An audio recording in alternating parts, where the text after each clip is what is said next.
Kent is still learning to cope with the loss of Officer Moreno. And at the Wynn family home, it's no different. I said, oh, I'm just praying to God this is not Mr. Diego. Don't let this be Diego. Mr. Diego, because to Kara Wynn and her family, I checked back in my news feed and I realized that it was him, and my heart kind of just sunk immediately. The officer was a part of their lives before he started at Kent PD.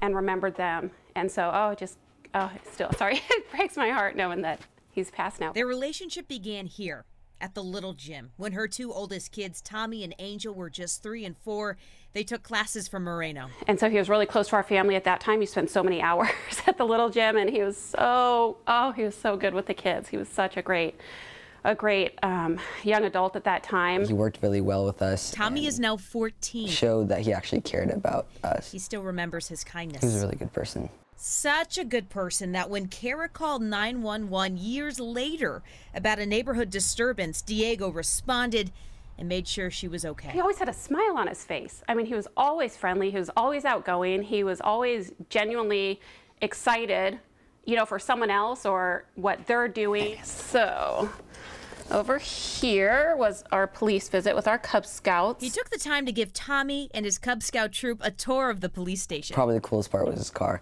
And then he would turn on the sirens and all the other cops would come and hang out sometimes. It was really fun. He's such a good man for young boys to look up to. He just really represents Kent well. That same police station is now in mourning. You're going to expect to come home that night.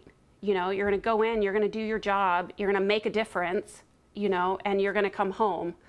And you don't think that after 8 years, it's done. Accepting this loss is the hard part.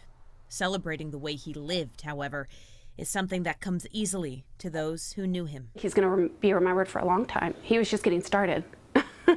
He was making differences in a short amount of time, and I think he'll be remembered. In Kent, Vanessa Misciagna, King 5 News.